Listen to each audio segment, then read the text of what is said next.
ভারতের হাতে লেগেছে তেলের অগাধ ভান্ডার। ব্রহ্মপুত্র নদী উগলে দিল তেলের ভান্ডার। এখন তেল বিক্রি হবে খুবই স্বল্প মূল্যে। আরব দেশের দাদাগিরির ওপর লেগেছে লাগাম। ভারত হয়ে উঠছে অয়েল সেক্টরের কিং।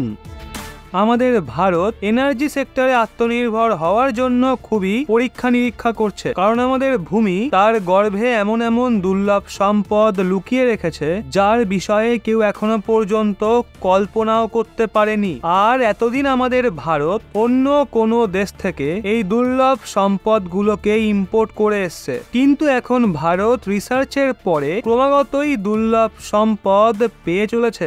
এমনটা মনে হচ্ছে যেন পুরো প্রকৃতি ভারতের ওপর সদয় হয়েছে। তাই জন্যই তো আরব দেশের সম্পদ আমাদের ভূমি বের করছে। বন্ধুরা, দেখতে গেলে ভারত তার শক্তি চাহিদার 85% ইম্পোর্ট করে, অর্থাৎ ভারত শুধুমাত্র 15% নিজে প্রডিউস করে। এই হিসেব থেকে আপনি ধারণা করতে পারেন যে ভারত অন্য দেশের ওপর ঠিক কতটা নির্ভরশীল। আর এই সুযোগই অন্যান্য দেশ নিয়ে থাকে। তারা তাদের মন মতো চলে, যখন ইচ্ছা হয় তেলের দাম বাড়িয়ে দেয়, সাপ্লাই কমিয়ে দেয়, যার জন্য পুরো বিশ্ব মূল্যবৃদ্ধি সমস্যার সম্মুখীন হয়। রাশিয়া ইউক্রেন যুদ্ধের সময় আরব দেশের বুদ্ধি ঠিক জায়গায় এসেছিল। ভারত আরব দেশ থেকে কাঁচা তেল কম ইম্পোর্ট করেছিল, যার জন্য আরব দেশের সাম্রাজ্য পুরোই নড়বড়ে হয়ে গেছিল। কারণ আরব দেশ সবচেয়ে বেশি কাঁচা তেল ভারতকেই এক্সপোর্ট করে এবং তেল কেনার বিষয়ে ভারতের বিদেশি মুদ্রা সব থেকে বেশি খরচা হয়। অন্যদিকে রাশিয়া ভারতকে সস্তায় কাঁচা তেল দিতে রাজি হয়ে গেছিল, আর এখন রাশিয়া সবচেয়ে বেশি তেল সাপ্লায়ার হয়ে উঠেছে এবং এই বিষয়টা আরব দেশের হজম হয়নি। তাই জন্য তারা রাশিয়ার সাথে বিবাদ শুরু করে দেয়। আরব দেশ বলে, কেন ভারতকে এত সস্তায় তেল দিচ্ছ? খবর এটাও আসছে যে রাশিয়া ভারতের সাথে বেইমানি করছে, তেলের দাম বাড়ানো নিয়ে চিন্তা ভাবনা করছে, কারণ রাশিয়ার কাঁচা তেলের বেশিরভাগটাই চীন কিনে নিচ্ছে। কিন্তু চীন, রাশিয়া, আমেরিকা এবং জাপান যতই চেষ্টা চালাক, ভারতের কেউ কিছুই করতে পারবে না, কারণ প্রকৃতি এখন ভারতের প্রতি সদয় হয়েছে। এখন ক্রমাগত ভারতে তৈলকূপের সন্ধান পাওয়া যাচ্ছে। এই কিছুদিন আগেই মুম্বাইয়ের অফশোর রিজিয়নে দুটো তৈলকূপের সন্ধান পাওয়া গেছে, যেটা ভারতের ভাগ্য পরিবর্তন করতে সক্ষম হবে। ভারত ডিজেল পেট্রোলই নয়, বরং পেট্রোল ডিজেলের অন্যান্য বিকল্প খুঁজে বের করছে। Bharat green hydrogen, CNG, ethanol এবং ব্যাটারি তৈরি করছে, কারণ পরবর্তী সময় ইলেকট্রিক ভেহিকেল এবং হাইড্রোজেন ফুয়েলে চলা ভেহিকেলের রাজ হবে। এই সমস্ত বিকল্পগুলোকে ফিউচার অফ ফুয়েলও বলা হচ্ছে। এছাড়াও মোদির স্বপ্ন ভারতকে জিরো কার্বন এমিশন সম্পন্ন কান্ট্রি করে তোলা, কিন্তু ভারতের এই কাজ করতে অনেক সময় লাগবে। আর এর ভরসায় বসে থাকলে এনার্জি সেক্টরে আমরা অনেক পেছনে চলে যাব। এই জন্য আমাদের নির্ভরতা এখনো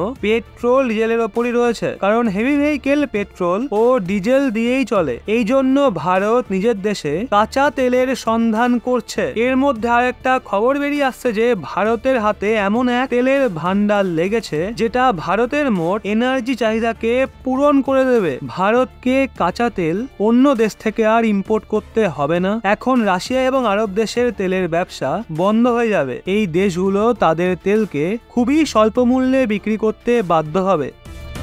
বন্ধুরা, আপনাদের বলে রাখি, এই তেলের অগাধ ভান্ডার ভারত আগেই পেয়ে যেত। ভারতকে এত মূল্যবৃদ্ধি সমস্যার সম্মুখীন হতেই হতো না। আসলে বন্ধুরা, এর পেছনে অনেক বড় কারণ আছে। চলুন সেই বিষয়েও জেনে নেওয়া যাক, যাতে এই সব ব্যাপার আপনি খুব সহজেই বুঝতে পারেন। বন্ধুরা, এই তেলের ভান্ডার ব্রহ্মপুত্র নদীর তীরে অবস্থিত আসাম এবং নাগাল্যান্ড সীমাতে মজুত রয়েছে। কিন্তু এই তেলের ভান্ডার থেকে আসাম এবং নাগাল্যান্ডের মধ্যে চলা সীমা বিবাদের জন্য এখান থেকে তেল বের করা তো দূরের কথা, এখানে ঠিকভাবে সন্ধান কার্য হচ্ছিল না। আসলে আসাম এবং নাগাল্যান্ডের মধ্যে সীমাবিবাদ কি নিয়ে, যা ভারতকে এত বড় তেলের ভান্ডারে পৌঁছানোর বাধা হয়ে দাঁড়িয়েছিল? আসলে বন্ধুরা, 1963 সালে আসামের কিছু জায়গাকে নিয়ে আলাদা করে নাগাল্যান্ড রাজ্য তৈরি করা হয়েছিল, আর সেই সময় থেকেই দুটো রাজ্যের মধ্যে সীমা বিবাদ রয়েছে। নাগাল্যান্ড বলেছে যে নতুন রাজ্যতে নাগা পাহাড় এবং উত্তরীয় কাছাড়, নাগাও জেলাতে নাগা ডমিনেটেড এরিয়াকেও যুক্ত করতে হবে, যেটা 1966 সালে ইংরেজদের নোটিফিকেশন অনুযায়ী নাগা ক্ষেত্রের অংশ ছিল। আর আসাম 1 ডিসেম্বর 1963 সালে যে নাগাল্যান্ডের আইন তৈরি হয়েছিল সেই হিসাবে সীমাকে মেনে চলে। আর এই দুই রাজ্যের মধ্যে এটাই ছিল বিবাদের মুখ্য কারণ। এই মনোমালিন্যের জন্য এখানে তেলের সন্ধান এবং মাইনিং এর কাজ হচ্ছিল না। দুই রাজ্যের সরকারের মধ্যে সংঘর্ষ চলছিল। আমি বড় না তুই বড় এরকম চিন্তা ভাবনা রাখা রাজ্যগুলো ভারতকেই সম্পদ থেকে দূরে সরিয়ে রেখেছিল।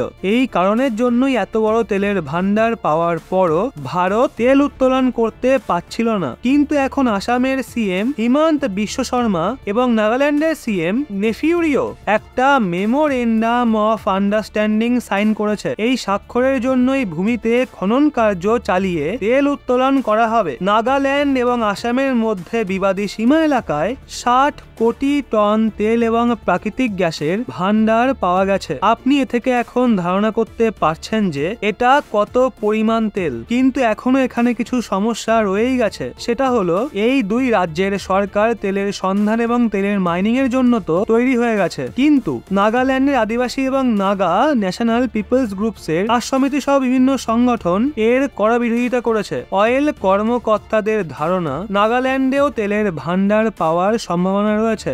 আর বন্ধুরা, আপনাদের বলে রাখি, তেলের সন্ধান এখানে 1990 এর দশকেই শুরু হয়ে গেছিল, কিন্তু এখানের মানুষজন বিরোধিতা করার জন্য তেলের সন্ধান করা বন্ধ করে দেওয়া হয়েছিল। 3000 স্কয়ার কিলোমিটার খনন কার্য করার জন্য আদিবাসী সংগঠন দুটো শর্ত রাখে। যতদিন না এই দুটো রাজ্যের মধ্যে সীমাবিবাদ নিয়ে কোনো সঠিক পদক্ষেপ গ্রহণ করা হচ্ছে আর পেট্রোলিয়াম তথা গ্যাস সম্বন্ধীয় 2012 ত্রুটিপূর্ণ নিয়মে যতদিন না সংশোধন হচ্ছে ততদিন খনন কার্য বন্ধ থাকবে। আর অন্যদিকে বিবাদী এলাকা সংলগ্ন 300টা অয়েল ফিল্ডে কাজ বন্ধ হওয়ার কারণে নাগাল্যান্ডকে প্রতি বছর 1825 কোটি টাকার রয়্যালিটি লোকসান হচ্ছিল। কিন্তু খুব তাড়াতাড়ি এখান থেকে তেল উত্তোলনের কাজ public sector company oil India limited করতে চলেছে। বলা হচ্ছে আসামে প্রায় 4000 বর্গ কিলোমিটার এরিয়ার 3D সিসমিক জরিপের যোজনা বানাচ্ছে। অন্যদিকে নাগাল্যান্ডে আবহাওয়া অনুকূল হতেই সন্ধান শুরু হওয়ার আশা রয়েছে।